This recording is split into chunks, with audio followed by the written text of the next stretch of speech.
Hello, everybody, and welcome to this kind of joint months edition of the community office hours. Um, we are here today to talk about the Thunderbird Council, which maybe some people know about, maybe some don't, but everybody's going to learn. And so I have my co-host, Monica, my favorite co-host, and then we Hey, have Danny and Patrick here from the council to answer so many questions so that we get a good understanding of what the council does and what they don't do and how people can participate. So yeah, let's dive in. First of all, thanks everybody for being no, here to help seriously. everybody learn. I know that when I've been a Thunderbird user for a long time, but I didn't know a lot of stuff about the council. So these questions that we wrote were really just all the questions I've had in history. So let's just start from a really high level, and either one of you can take this, but why is there a Thunderbird Council? I can go ahead. So the Thunderbird Council is it exists initially to actually do all governance of Thunderbird before MZLA existed, which is the for-profit company, which currently houses and handles financials and hires people and all those things. Initially, all of that fell on the council. So individually approving contracts, finding people, interviewing people, all of that.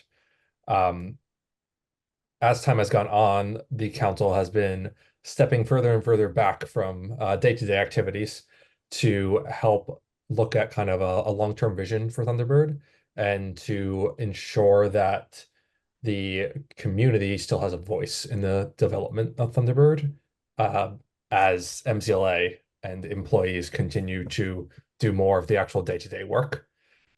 That's at least at the very high level. That what I just said means different things to a lot of different people, but I think we'll get into that as we discuss some of the questions. Yeah, no, I think that's a good answer. Yeah, maybe some people don't know, but there wasn't always a for-profit company that developed Mhm. Thunderbird. So there was a break where it was being actively developed, but somebody needed to still kind of maintain it, and so that's great. And if you ever get the chance to hear Brian's talks, and who knows, we could even put some links to them in the blog. He talks about how kind of governance is, and good governance, even when things get hard, is one of the things that has helped Thunderbird kind of make it through some pretty scary times. So, Yeah, there's a lot of passionate volunteers and people in the project that want to see Thunderbird thrive, and that's great. And that has certainly gotten us through a few years where there was not much corporate support, I'll say. Yeah, yeah, I'm glad it's survived. obviously, I mean, Heather and I also have a slightly vested interest in not only Thunderbird users, but people who now work on Thunderbird for our day jobs. So it does, Yes. yes, it's definitely a good thing. So, and I think this question leads really well into the last one, was has Thunderbird always been governed by a council? No, so Wayne had done a great post about this on the mailing list, which I assume we can include a link to that in the blog post. Mhm. Yes. But the very, very brief overview is that, well, a very long time ago, Thunderbird came out of the Mozilla application suite, which included essentially Firefox, Thunderbird, and a few other things. There was a HTML editor and other aspects to it. That code came out. Thunderbird was a standalone application developed by Mozilla Corporation, which is who makes Firefox. Eventually, Thunderbird and some of the employees around that got spun out to a separate for-profit, or yeah, separate for-profit Mozilla Messaging. Don't remember exactly how long that was, but that only lasted for a few years. They were attempting to find different ways to bring in revenue since they didn't have the search deals that Firefox had. And there was a bunch of experimental messaging things plugging into different sources, different social media sites, all of which probably don't exist anymore. Um, and after that, Mozilla Corporation reabsorbed Mozilla Messaging essentially. All the employees went back to Mozilla Corporation to work on Firefox, though, not to work on Thunderbird. I believe one employee was working just on the build system to essentially ensure that Thunderbird could keep building and could keep building with like the latest security patches and things like that. Eventually, that was also taken away. And this is kind of at the point where the community took over and the council was formed. Mozilla Corporation was gracious enough to host a conference for the volunteers and the employees still involved in Toronto. I was there for that. There was 30 of us there probably. And that was when the council was actually formed. Okay. Wow. Yep. And then I kind of covered the second half already. We did Yeah. day-to-day things, and then Mozilla was formed. So Now that there is a council and there has been a council, what does that kind of structure look like? And Danny, maybe you can take this. What are there different roles, or is it just everybody sitting around a table talking about things in a flat hierarchy? It's pretty much a flat hierarchy, but we have still roles in case like we have action that really needs someone to lead it. For example, we have a chairperson. For this year, it's me. So if we need to communicate with any employees at MZLA, it kind of falls on me if anyone else can't take the task. We also have a secretary for everything that is or meeting notes or whatever the motion we vote on, and keep the record of that. But other than that, yeah, it's pretty much flat. And I think it's a good thing because it offers a chance to everyone to have their opinions and share it, and we can build on that. I think that's great. And that's the way a lot of open source projects kind of thrive, is like everybody's equal and we all have our equal say.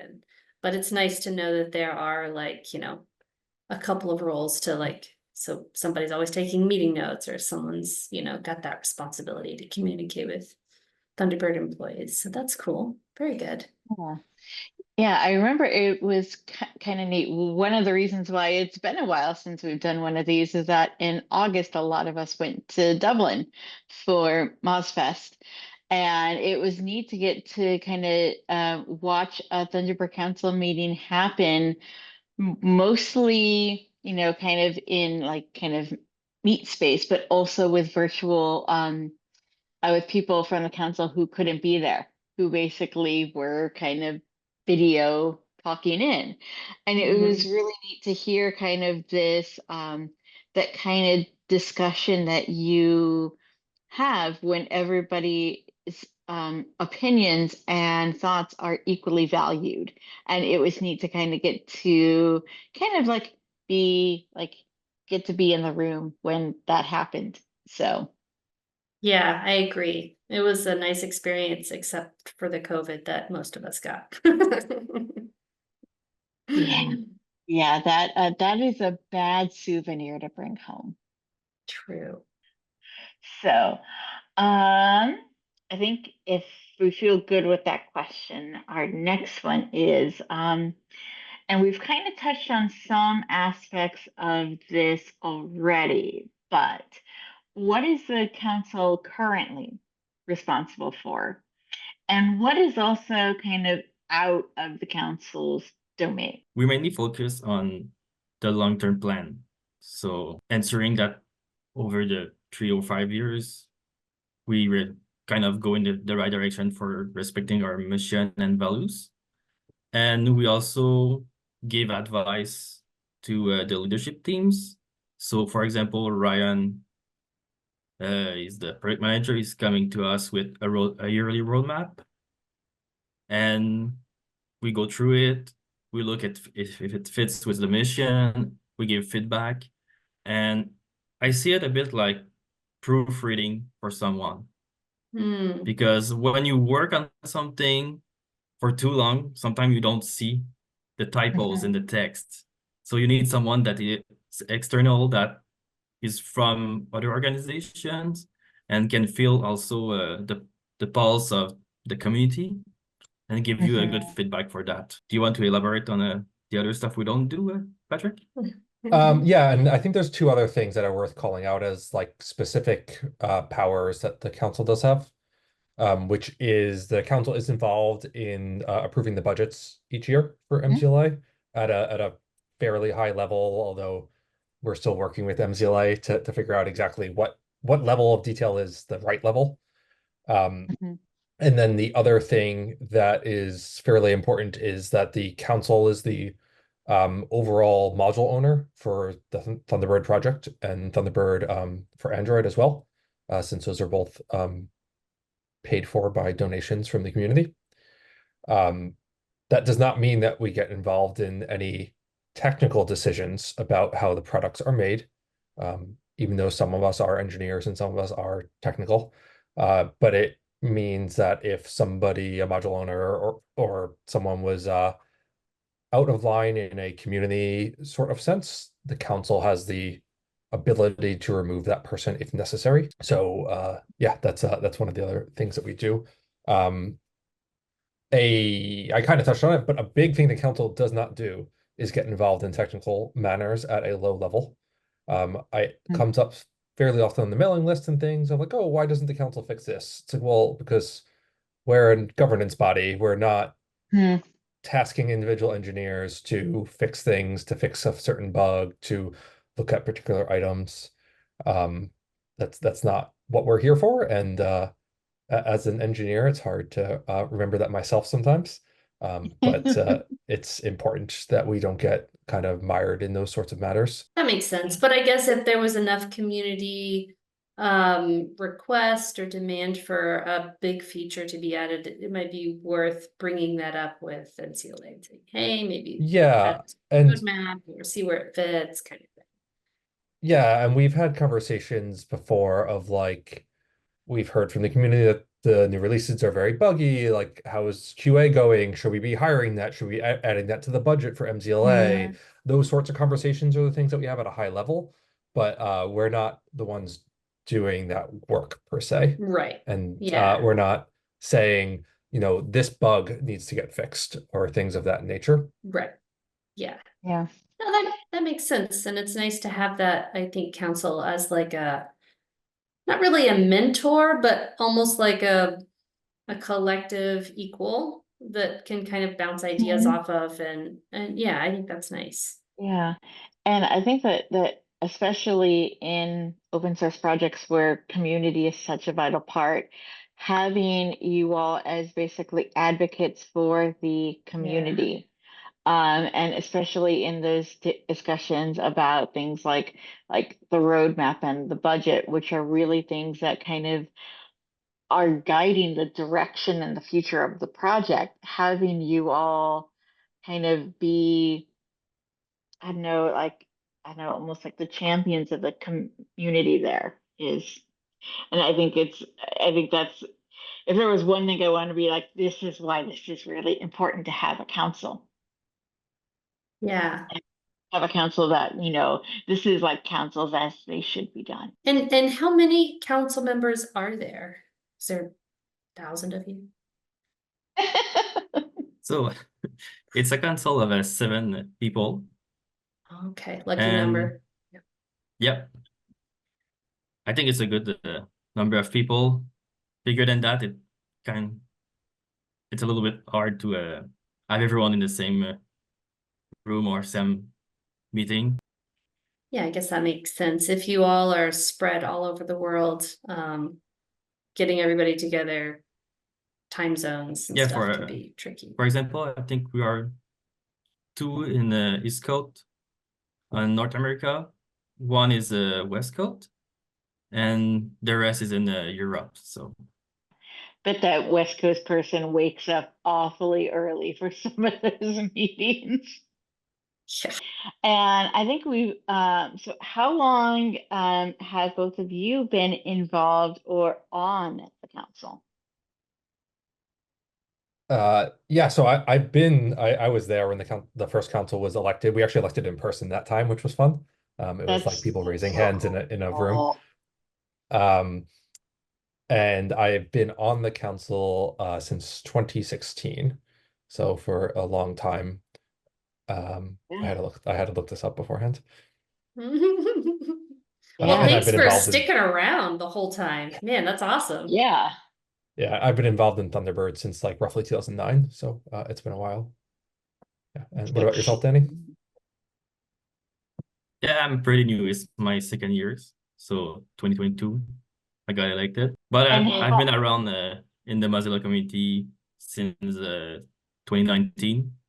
I started as a user support contributors for Moco. yeah, we actually, our last 2 office hours were all about helping people get involved there. So for each one of you, maybe Patrick, you can start. What are you each hoping to achieve as council members? I mean, you've been around for a while, so I guess you haven't achieved it yet. Yeah, this is I feel like I've been saying the same thing the last few years, but I continue to strive to push the council to think bigger and not think tactically and think long term, and figure out how to work with MZLA to properly do that. Because communication's hard. We're volunteers. MZLA is not, so it's hard. They're thinking about this 40 hours a week, probably more. They probably think about it in their dreams.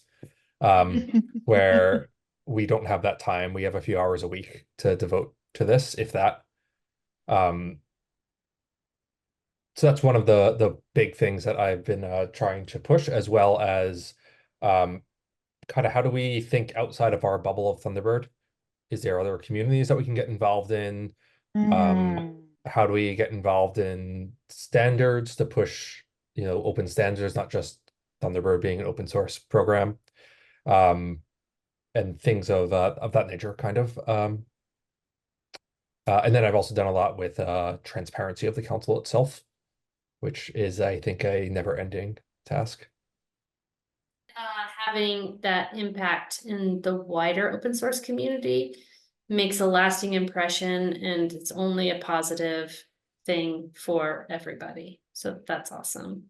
What about you, Danny? What's your objectives and goals? Yeah, they are pretty much aligned with Patrick on like building a way to have for example, a long-term strategic plan. I also think that we have the chance to be some kind of ambassador for the community. So being involved, going to see them. We had a chance to go to FOSDEM last year, and I was really impressed.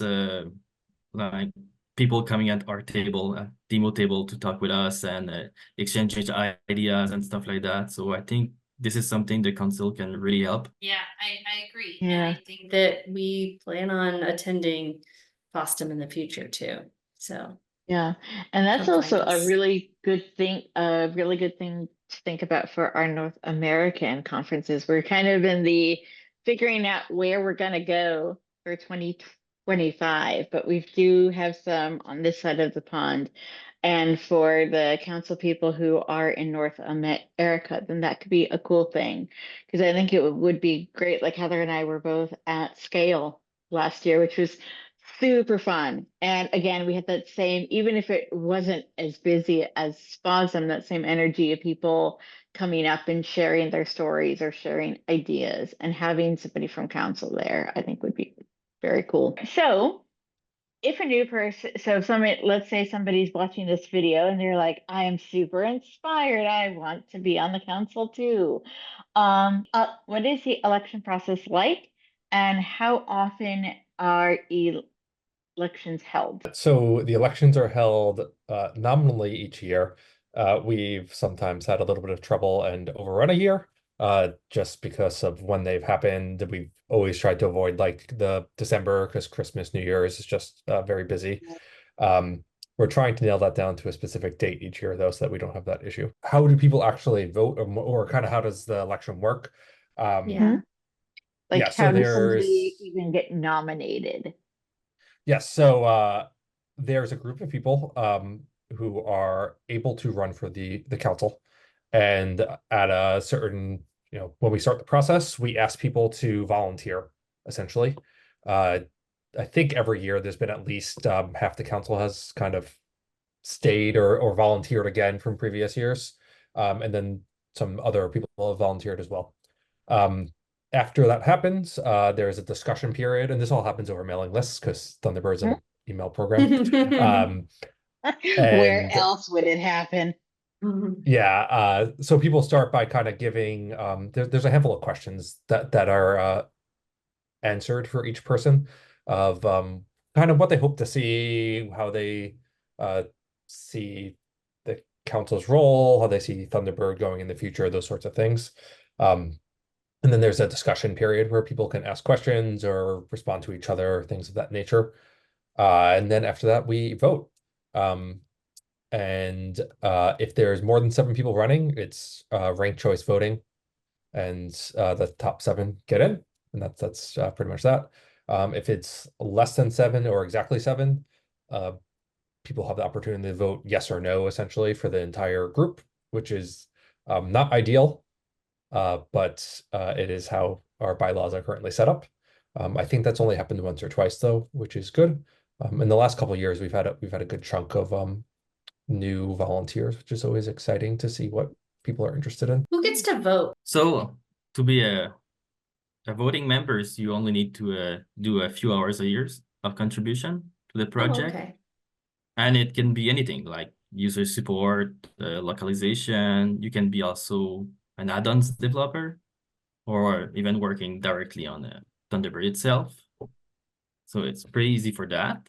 And just to go a little bit back on the question on the mailing list, don't be scared. It's not a huge deal. It looks big, but people are really welcome. And even if you don't have a lot of experience on boards, we welcome everyone. Yeah, so just curious, especially Danny, since you are a pretty new member of the council.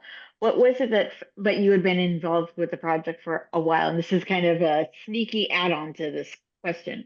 What made you decide to run? Actually, it's Ryan. He came to me in DM and just asking me like, hey, we need new people on the council. And I've seen that you are involved a lot around Mozilla and stuff like that. I always saw you on Matrix and stuff like that. And just asking me to run for the council. Hmm. So are the requirements to be a voting member the same to like volunteer or not volunteer, but run for election to be on the council? Or what are those requirements? So Okay. if you're a voting member, you can also run. There's no separate requirements between them. The only other limitation we have is that we do limit the number of people from the same organization that can be involved. And this is it's a fairly common thing on boards to avoid a single organization taking over a board essentially, and then not having it be independent anymore. So we limit it to 2 people per organization. And if that does happen, then there's a vote previously, or there's a separate vote for just those people, and then we move on from there. Yeah. So that I think pretty well brings us to our next question. Is there a limit to the number of MCLA employees who can be on the council? Yes, there is. It's 2%. It's the same for any other organization. There's only one exception, is that MZLA, the Mozilla Corporation, and the Mozilla Foundation are considered separate entities. So we could technically have 2 people of MZLA and 2 people of Mobile Corporation on the council. So if there were like 2 Outlook employees that wanted to come and spy, just kidding. If they contributed to Thunderbird, they could run.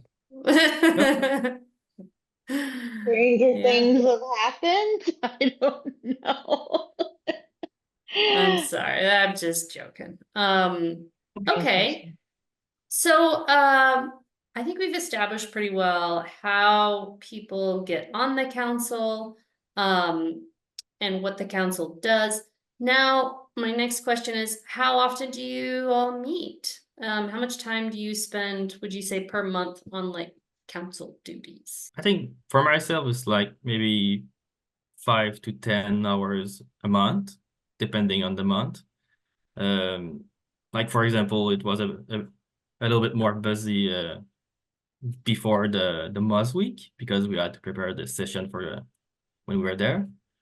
But yeah, it's mostly that, and we have a 1 hour meeting every other week. Certainly varies month to month, and we are volunteers, and that's kind of understood amongst ourselves.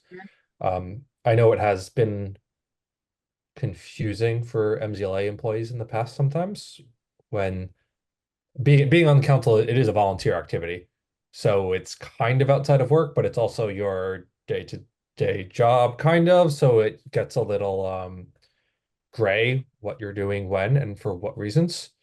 But I think for those of us that don't do it for our day job, that's fairly typical. Yeah. And I And we think also that have a separate mailing list that we chatter on at times, and sometimes it's very Oh, busy, okay. and sometimes it's not very busy. Makes sense.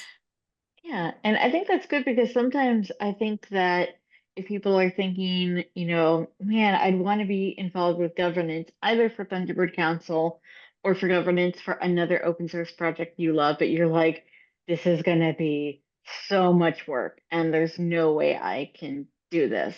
And I mean, naturally, like if you were really, really busy and an extra 5 to 10 hours per month was just going to tip you over, then it's good to know your boundaries. But I think that's also like if maybe you weren't overburdened with other things, that's something that can be reasonably worked into a schedule.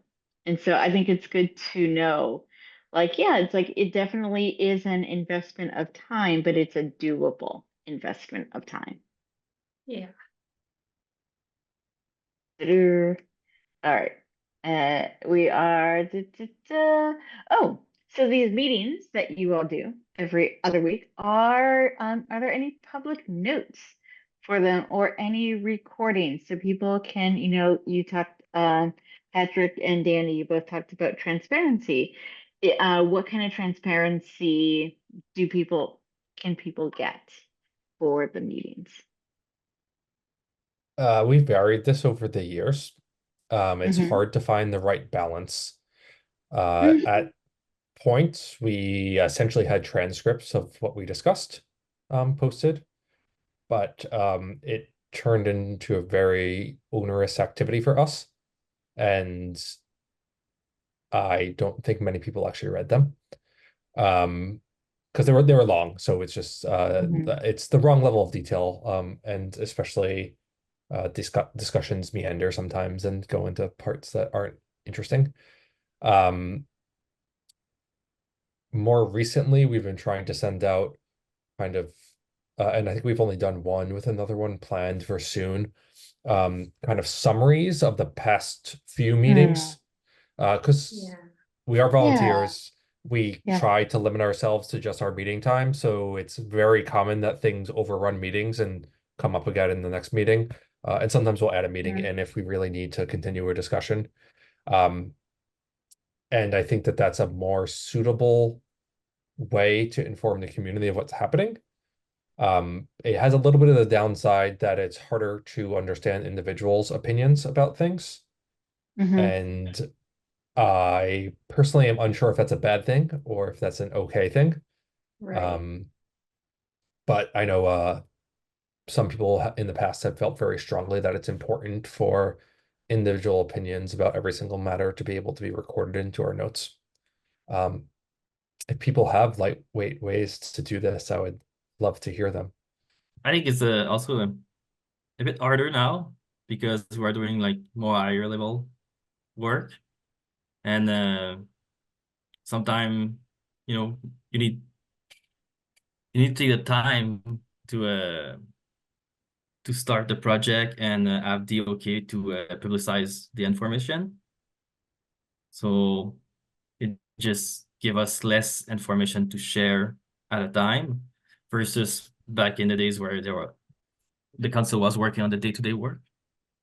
Mm-hmm. And now those information are shared by, for example, Alex in the monthly developer newsletter and stuff like that. Yeah. Mhm. Yeah, a lot of that communication and just like overall project stuff used to come kind of from the council.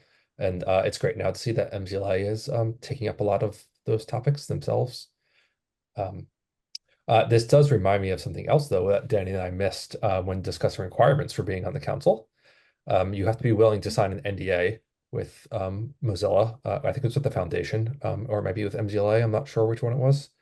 And that is because the council is privy to private financial information and other things of that nature. And in the past, our minutes were hard because it would have approvals of like contract information, but we couldn't actually include in the information. So it would just be like, approve the contract, which is not very interesting in minutes either. Right. Yeah, but hopefully people understand it's like, yeah, there is this NDEA'd work. And actually we have, I know we have some of the support people who are NDEA'd as well, which is great because then it lets your, these really like trusted, committed volunteers be really involved and have the information that they need. But yeah, then when you want to like, I guess you could have something and then just have things like blacked out, but Yeah, yeah. then it's limited in usefulness. I wonder, so I love the efforts to be transparent by, both like the developer digest that Alessandro does and the, the summaries that you all are trying to provide after some, set of meetings.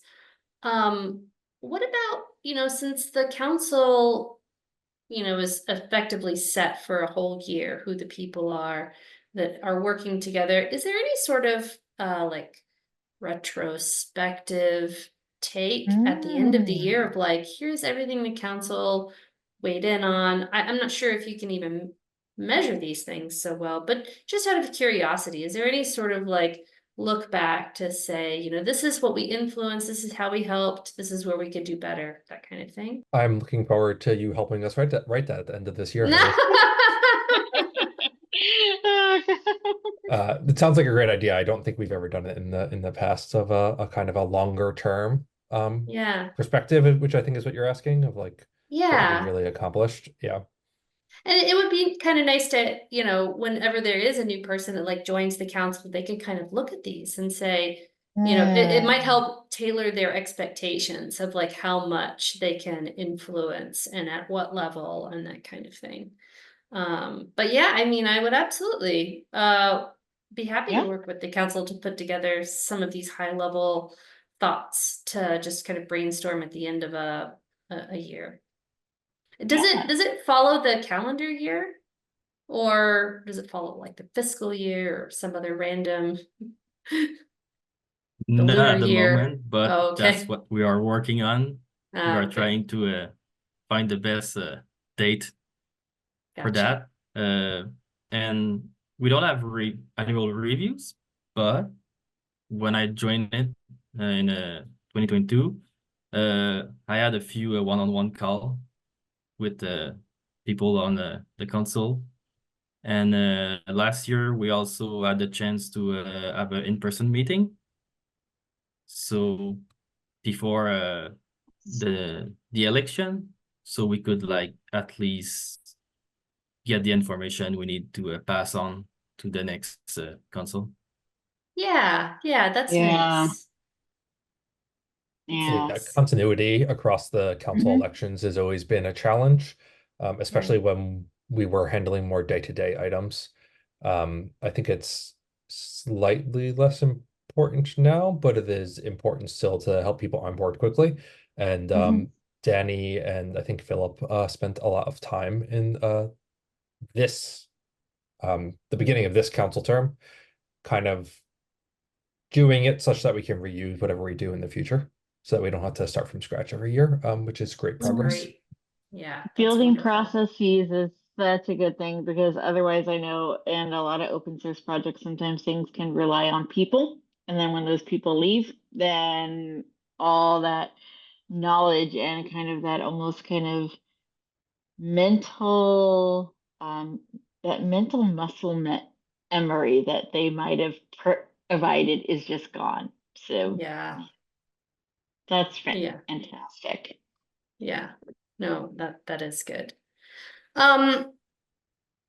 So when it comes to being on the council, helping run the council, helping do the things the council does, like looking at the roadmap, providing advice, does it help to have a code level understanding of the project itself? In some ways, I think it actually hurts. Okay. I think we get distracted sometimes of like how doable something is, how not just how easy something might be to like implement, but how easy it might be to implement in Thunderbird. Mm, And I at least would really like to see us stay away from technical topics, right. um, and really stay more on the organizational side. Um, at the same time, though, they are tightly intertwined at points. We've in the past had a lot of conversations about like email encryption and how you can make it easier as a way to improve privacy and security for all users. But those do tend to be highly technical topics, and it can quickly run past our understandings. And you want to make sure you are having a conversation that's grounded in reality. Mhm, So in that sense, having some technical background can be helpful. mhm, But I don't think that anyone listening to this should think that that should limit them from being on the council. mhm. Berna was on the council for several years, 3 or 4 years, maybe even longer than that. And she does not have a technical background, although she has worked for many technical companies for a long time. Um, and she did a great job of being a chairperson for several years. And it is nice to have that diversity of people with different Mm-hmm. capabilities and backgrounds and stuff. Yeah. Danny, Absolutely. what were you gonna say in answer to this? Yeah, exactly that. Having diversity is a good thing. So technical people can help you understand some topic. And as someone that is external, you can bring also like important question on how people who are less technical are seeing the problem. Yeah, Mm-hmm. I think it's a good balance to have a bit of the both work. Yeah, Yeah, yeah, I think that because makes it really, sense. and that it really also kind of reflects our user base too. I mean, we Oh run the yeah. gamut from power users to, maybe like really less technical people who heard it's like, I really don't like these ads that Outlook is putting in. I'm going to try this. Or maybe a grandparent who might not be technical who's been given this by their grandkid. So I think that, having community leadership that really reflects that community that's a win-win. Yeah, that's a really good point. Yay. Mission accomplished. My day's done. I made a good point. All right. See.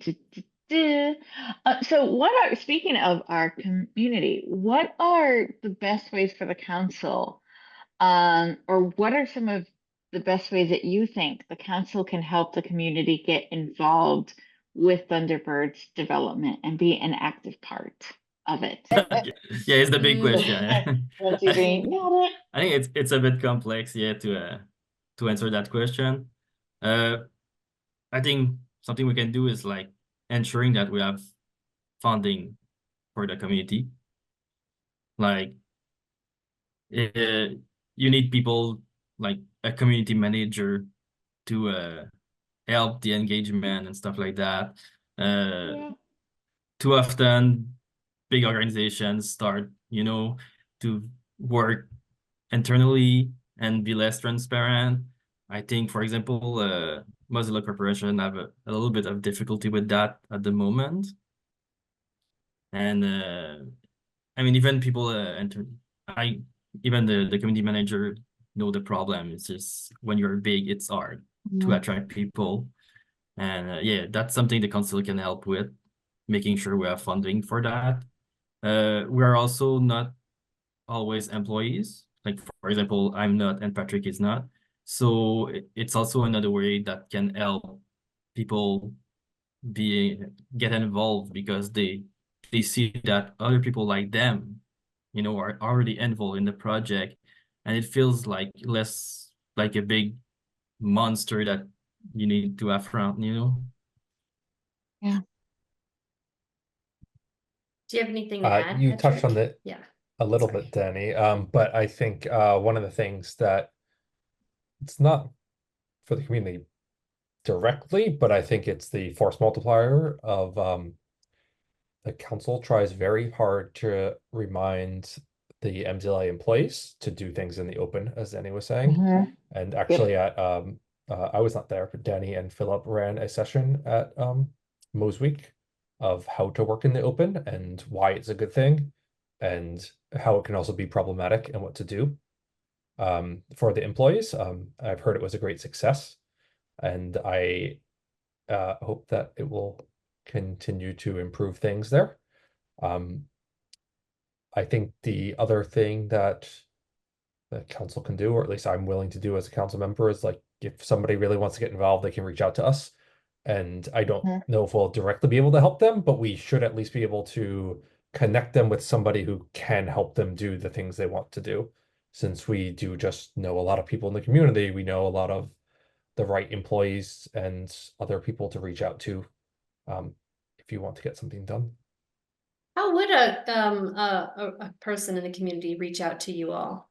Mm. We have an email address that goes to all of us.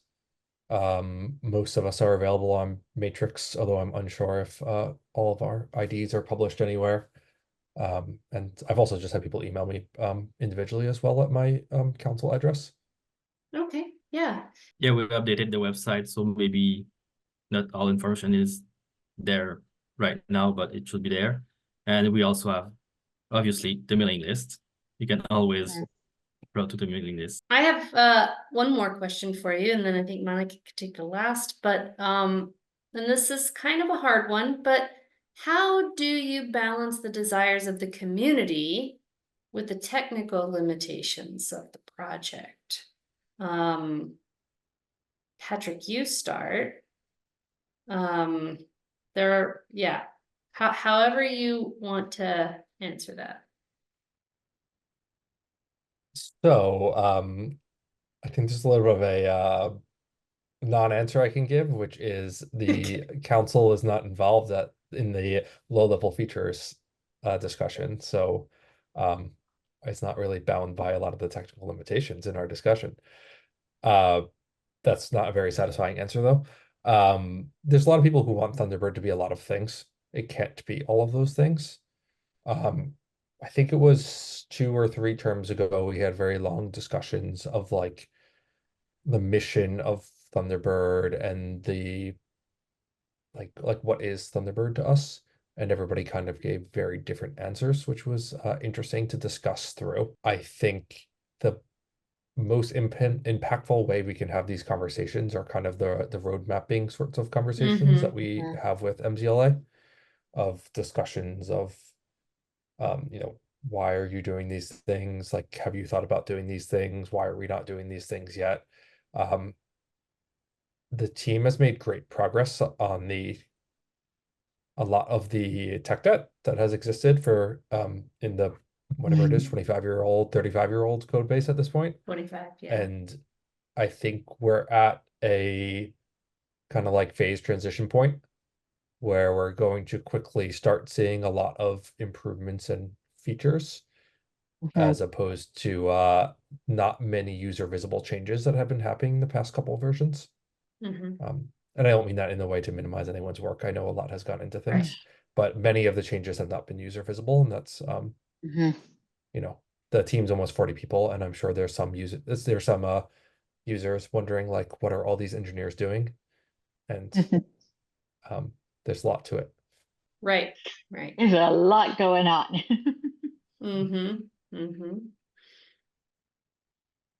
Yeah, I think another thing is like we have the chance to have employees now. And we have a team in comm and marketing that are running survey and user research. So this is also going to help a lot in the future. I know we had one this year, and I've seen the result. Didn't have the time like to really dig into those results, but it's definitely something that will help us. Yeah, that's true. Yeah, and just thinking about like, because I think you're talking about that, I know that that Kai is one of the employees who's also on the council, and especially for things like encryption, which are so technical. I think that he's the example of a really good person to have living in both of those worlds, that can Right. kind of have that balance between, you know, what people like, what are some of the things we'd like to see with those, again, those feasibility discussions. And I think it's good that you all seem kind of really minded on trying to keep scope creep away as much as possible, even if I'm sure it creeps in every now and then, but it's just something that as individuals we all just tend to do, and as projects we can do if we're not careful. Mm-hmm. So that brings me, I think, unless you guys had anything else, to the last question. And this is kind of a fun one. So, what are some of your favorite features or personal highlights in the Thunderbird? Personally, I know it's not in a good state for now because there's focus on the mail and calendar, but task is something I really like. And I'm really eager to see more work done on it. It's really something that I've used a lot in the past, and having more feature like markdown support or subtask, yeah, being able to sync them. Yeah, that's something I want to see in the Thunderbird. Nice. Patrick, what about you? That's an interesting one, Denny, because I don't use tasks at all in Thunderbird. Me neither. I do. Yeah, so I think have a little bit of a different point of view for Thunderbird than many people I've talked to, where I really see it as a personal information manager. I have my address book in it. I have over 20 years worth of emails in it, across multiple accounts. And I kind of use it to search for things when I can't remember what I've talked to somebody about and when I've last talked to them and things of that nature. And it's very helpful for me in that sense. So if I had to break it down into individual things, it would be, the multi-account support, and then being able to search across all of that at once is really powerful to me. Yeah. Yeah. Yeah. We had a fun conversation at Scale last year. We had Scale draws a very younger audience, and they have a day that's devoted solely to Linux and open source users under 18.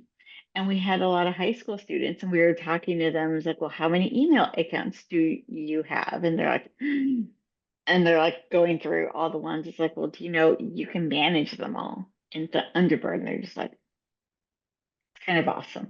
So yeah, that's a really, and just talking about you managing as your personal information manager, I know from kind of talking to Wayne and seeing how he uses Thunderbird, that feels kind of similar to like that powerhouse way he has of just having Yeah, all that at his fingertips.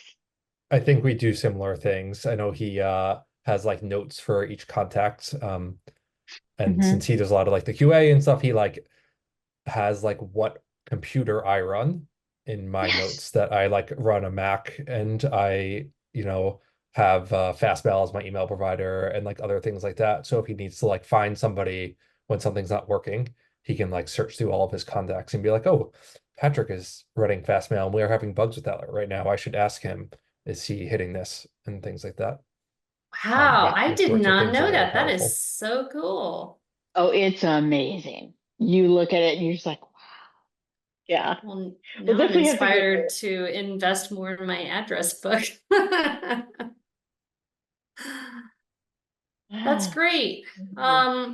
Well, thank you both very much for helping shed light on a faceless council that a lot of people didn't know what you all did. And I think that it's all, the transparency is educational and wonderful. thank you both for being on the council. And Mhm. I mean, Patrick, you've been Seriously. around for a long Since the time, so start. that's awesome. Yeah. Yeah, thank you so much for having us on and giving us an opportunity to chat. And as a listener, please reach out if you have any more questions. Yeah, I encourage that. Everybody on the council is very nice, and Mhm. there's nothing to be scared of there. They don't bite. Yeah. So, Yeah.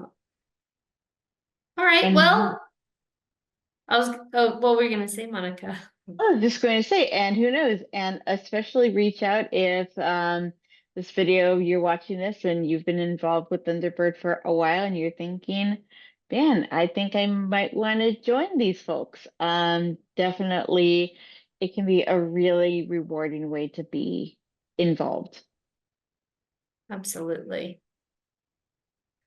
Well, thanks a lot. And then everybody watching, join us next month. We're going to have a special guest. We'll have Mark Sermon on to tell us all about foundation activities and such. So, I mean, all of our guests are special, so it's just Mhm. another special guest. Exactly. Yeah, and All right. it's also a very fun story of how we got him to come on the show. So, Absolutely. Yeah. Yeah.